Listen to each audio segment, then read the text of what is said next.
Well now. If Anne claps you on... Run! Run! Run away!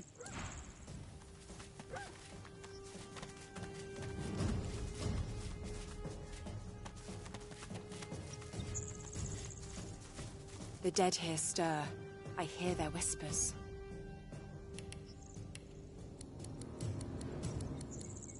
Let's see what spirits haunt this garden.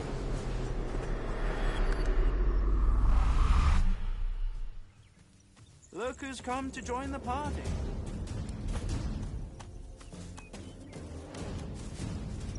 Oh, but you do get around, don't you?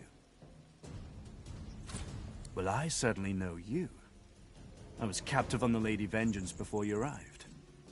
I'm most glad that chapter has ended. Malady has been most kind to keep me on board and... He takes a satisfied sniff and rubs his hands together. His lips... When it comes to graveyards, I'm a kid in a candy shop. All sorts of goodies and gewgaws for the taking.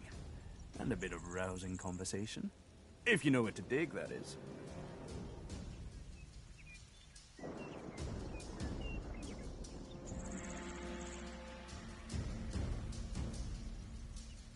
Indeed. It's not just decomposing flesh and bone dust underfoot, as you know. Why, the very essence of decay flavors many an essential oil and tincture.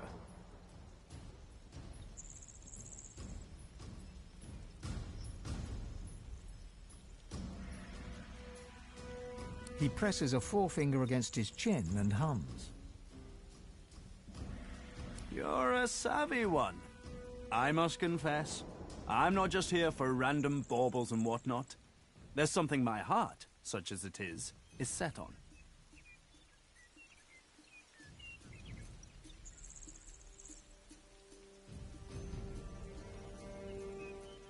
Well, that's the gold-plated question it is. I dare say you'll enjoy this story. Somewhere in this graveyard lies an object of tremendous power. Or so the legends say, anyway. Belonged to a family buried near here, the Surreys. I've been reading up on them. An ancient clan of eccentrics and oddballs. Fascinating people, truly. Old Joanna was the last. The poor, poor dear. Had no money, no children. Just this incredible heirloom passed down to her through the generations. Problem is, no one knows what this object is. Only that it's an astounding piece of work. Seems Joanna took its secrets to her grave. Rather literally.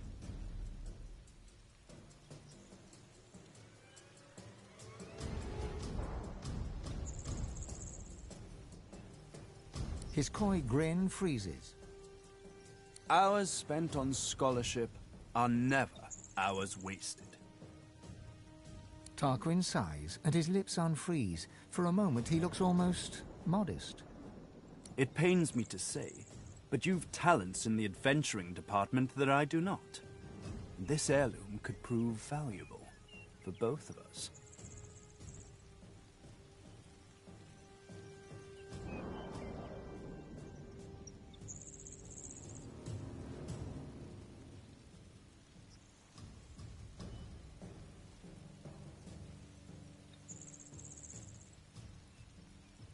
I've told you everything you need to...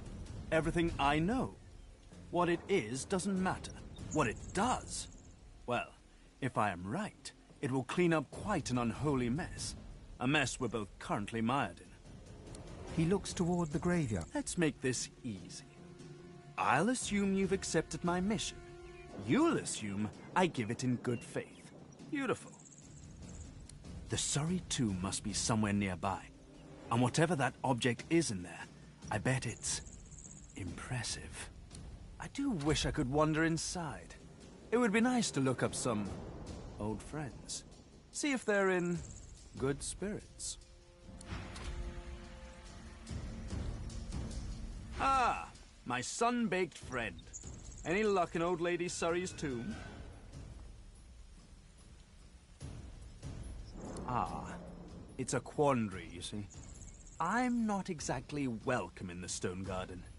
The servants that tend the graves, well, their master, this Riker fellow, caught me nosing around, so he had them chase me off. Can't say why. I'm as gentle as can be. But such is the way of it.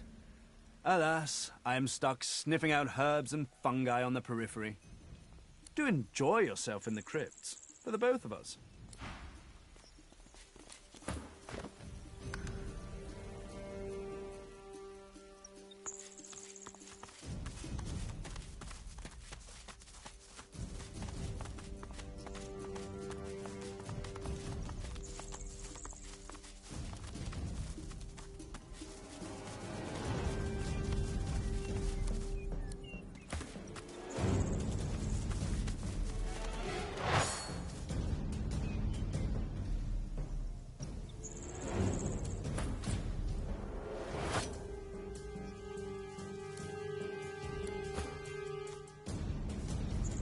A man paces back and forth, puffing anxiously on a pipe.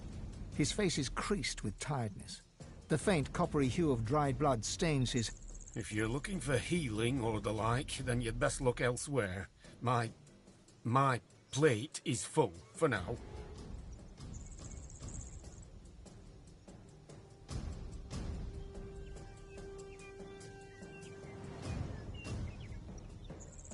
The man chomps on the bit of his pipe, generating a small cloud of nervous smoke.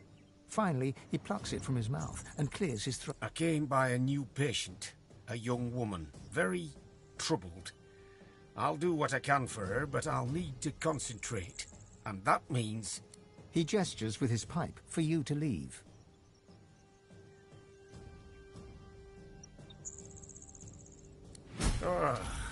Fine. You can help. Take this key and go to the cellar. I'll join you there. Just be careful. It's clear she's a powerful sorcerer, but also whatever she was subjected to has warped her, in body and mind. I have her locked up for good reason.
Be ready to flee, if necessary.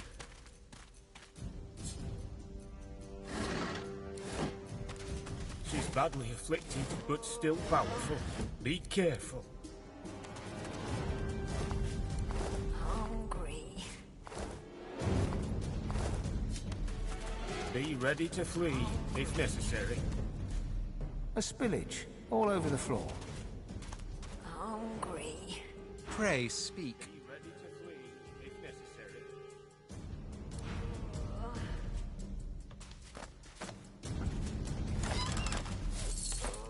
Why would someone do this to another person?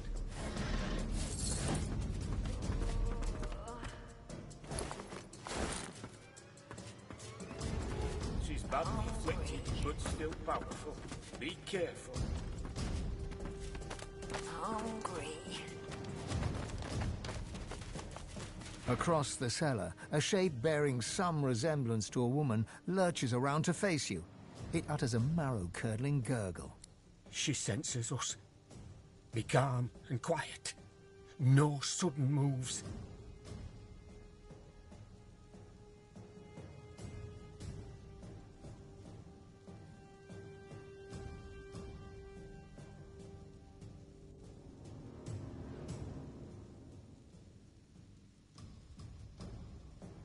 You're right. I hadn't noticed before. Couldn't get close enough. We have to help her. Maybe we can reverse whatever was done to her. All right. We need her subdued, understand? Do whatever you can to weaken her. Just don't go too far or you might kill her. Another gurgle, sharper, angrier. Then the sound of rapid footfalls rushing towards you.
She's too strong. She must be weakened or there's no way to help.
escape, are you?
You're not trying to escape, are you?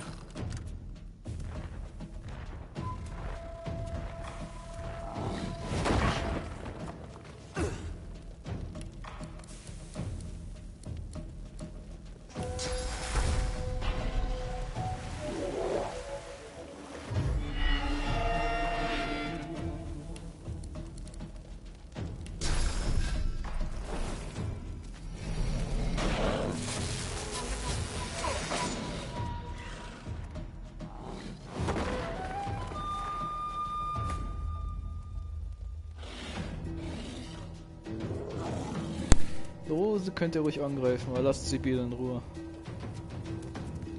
Lose ist Schmose, Alter, sag ich nur. Lose ohne Hose.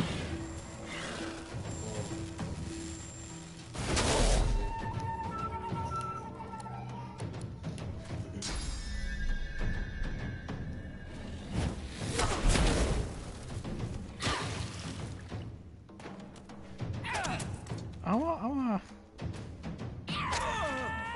Aua, aua.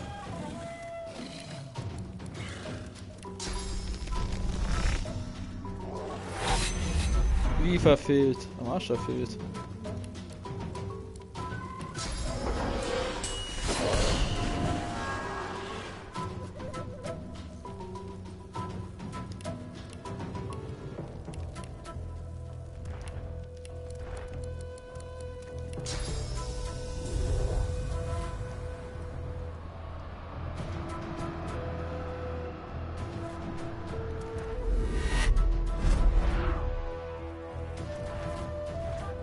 Wie können wir geradeaus geht jetzt ganz normal.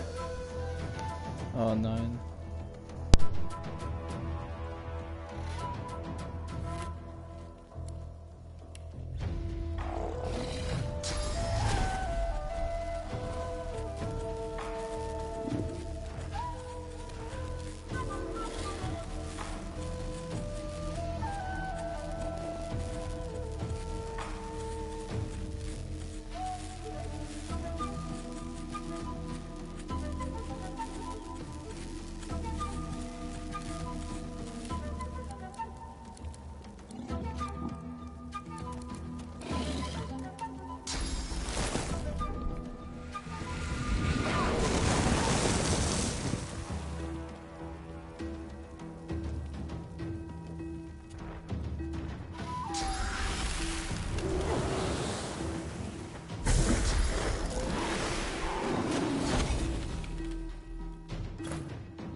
The young woman lies still on the floor, her breathing an uneven rasp. Swan's satchel of surgical tools lies nearby. Swan approaches, cradling his arm with a grimace of pain.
Those summons of hers broke my arm.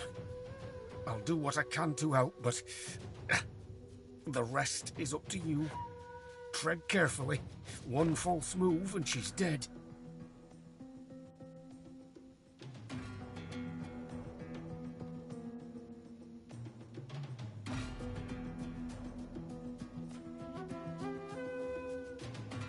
Swan carefully holds her head steady with his one good arm. Something moves along her exposed lobe. It's a maggot of some kind.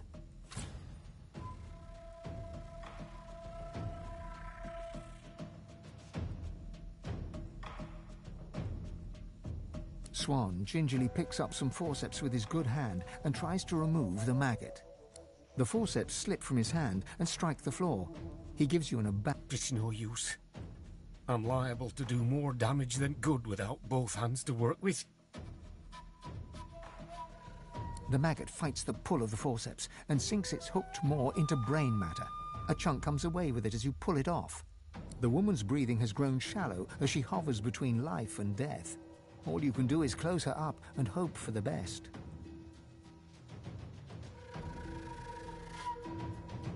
You replace the extracted bone and bind it with copper hooks. Then you draw the scalp back in place and start stitching the incisions. The woman's breathing grows stronger, more even. Color flushes her cheeks. She's alive. You did it. I've never seen anything like that, not in 20 years. I'll tend to her here for a while. She shouldn't be moved yet. She'll want to thank you once she comes round, I'm sure.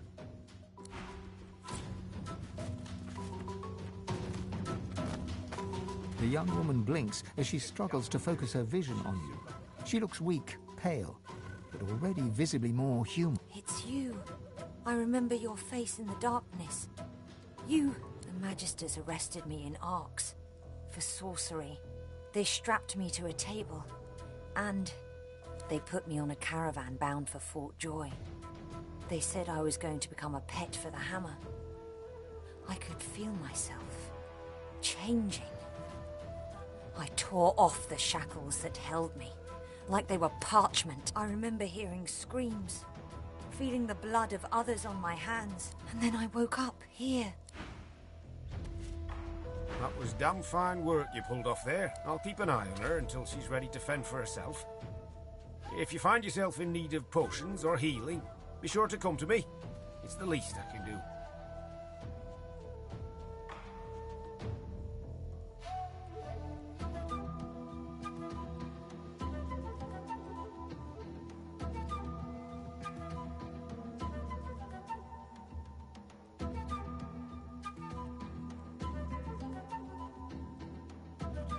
Help yourself. Everything I've got's here. Until next time, take care of yourself.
A spillage all over the floor.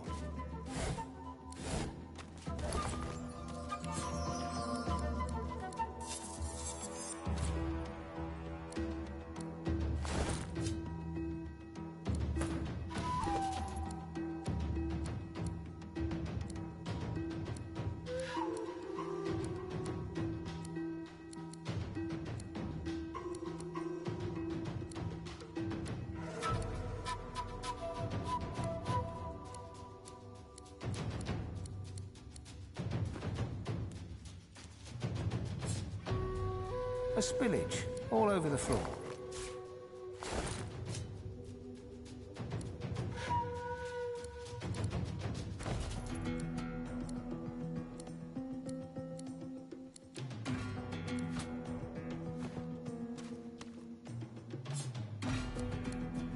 A spillage all over the floor.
What's that?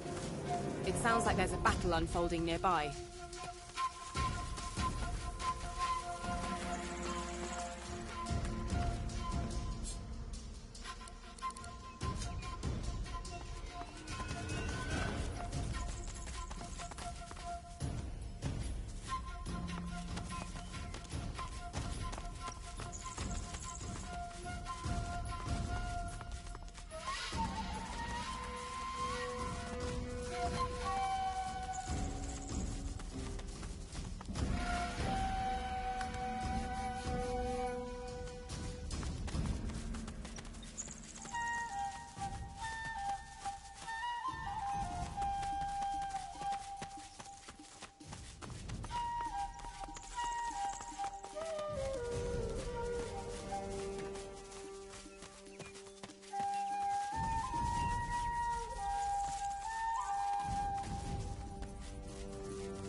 Run! Run! Run away!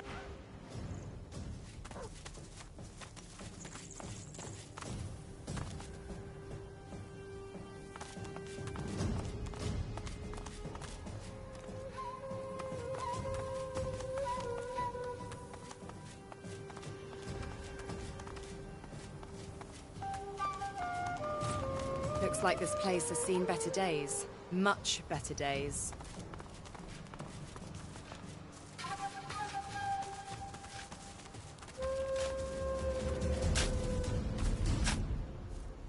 Gareth toils in monotony.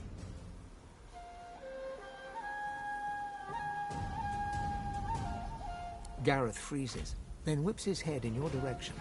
That face, no longer unreadable and red-hot, he rises up, imperious and in... How dare you! How dare you! I'm forced to dig my murdered parents' graves to watch the soil cover little by little, and a clown wanders in to dance on them. Can a Godwoken be this daft? Or are you just that? His breaths are loud and fast, like a charging bull's.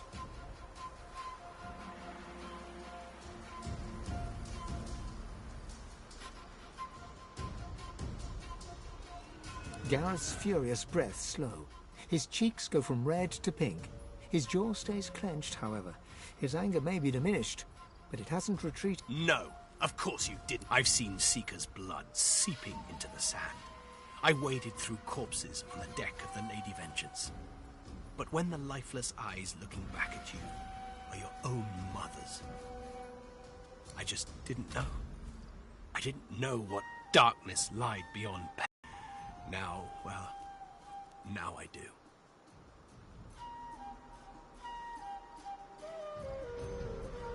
Gareth pulls away, and his face reddens again. His jaws clench so tightly that his lips purse outwards into a frightful sneer. His voice is a whip, threatening to punish anyone or anything that draws to... Comfort! Even Lucian has none to spare. I've prayed to him, an endless litany. How many tears do I have to shed? How much must I lose for him to listen? No comfort, only recompense. Against Dallas's cronies, against the abomination that carry out their commands.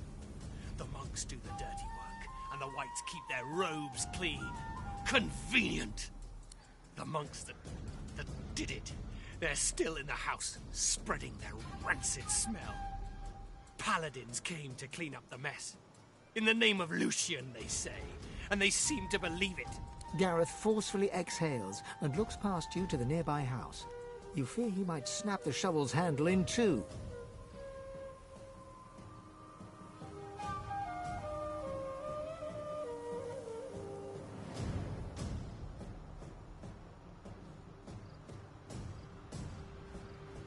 I've got no use for empty platitudes. Not for some possessed prankster chosen as the Seven's special pet. You swear you hear Gareth's pulse, galloping faster than a saddled mount. You've never heard such a thing before, but you suspect Gareth's heart is close to tearing.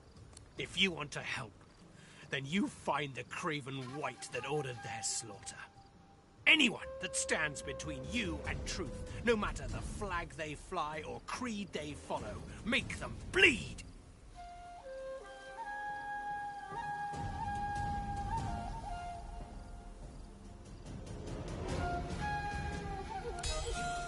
His clenched jaw tightens further, and then, in an instant, Gareth's guard is broken.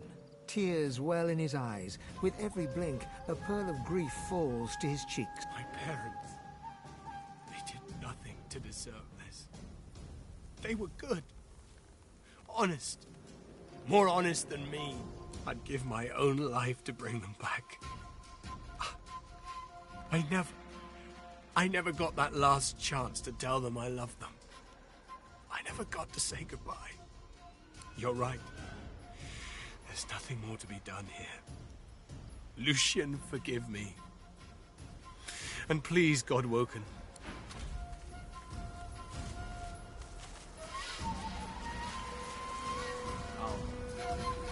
I'll see you on the Lady Vengeance.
That thing isn't Donna.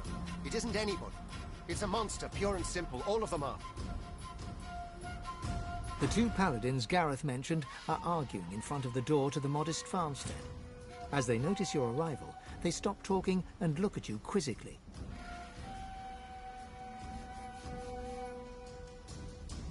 We're guarding this house. Wise to stay well back. There's a bunch of silent monks inside who've tasted blood today. Already killed in there, so they did. They didn't kill anybody. The Magisters who control them did. You know Donna, she wouldn't hurt a fly. Not until they turned her. But they did turn her. And now she's not Donna anymore. Get it through your head. The poor creature should be put... No, wait! Surely... Maybe someday they can be fixed. When all this source nonsense is over. The other paladin rolls his eyes and shakes his head as he turns. In any event, it's our business, not yours. You just stay well away from the door and you'll be perfectly safe.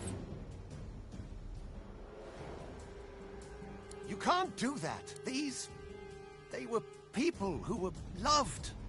It's not right to butcher them like cattle.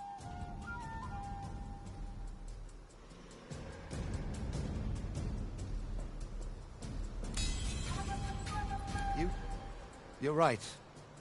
Here, take the key. We'll leave you to it. You'll remember her as she was, Jad. The real her. Paladin William nods his thanks to you, and with a last sorrow-filled glance at the house, Paladin Jad turns to follow his companion away. But, fine.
The silent monk looks like she was only recently converted. Her face was clearly beautiful once, and the eyes looking at you are not yet the full fulgin black of one of her hands trembles. Twitching, it reaches out to you. Her eyes squeeze shut, and her whole body trembles, but she puts up no resistance as you kill her.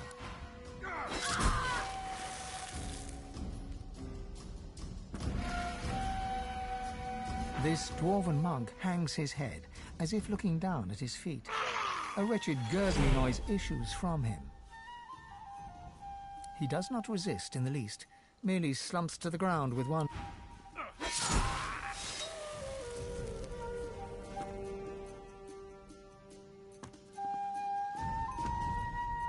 Emaciated of body and spirit, this silent monk stands straighter than the others, the remnants of military bearing clear in her posture. This must be Donna, the one spoken of by the paladins guarding the door. She gives it dripping from one eye. Her tears flow along with her blood, yet, even in the moment of death, she does not break her silence.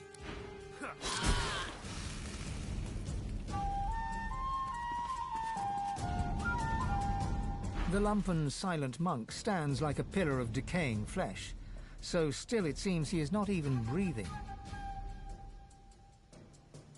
All of a sudden, like a bellows, he exhales a fetid gust right into your face. The stench of rot shrouds you, coating you in a way you fear will never truly be washed away.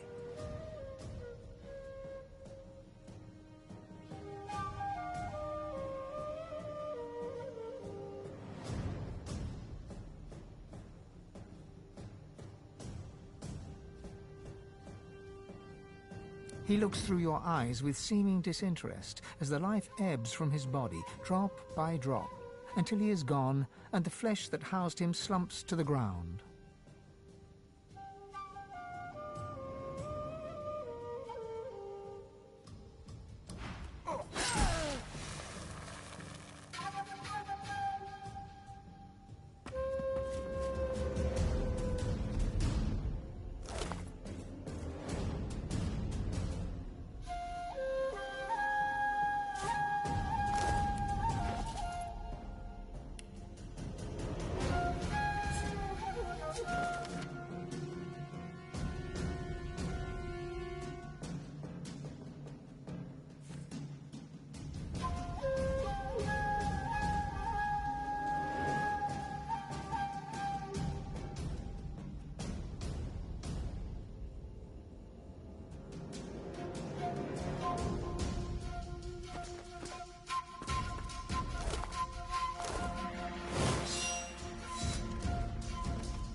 A spillage all over the floor.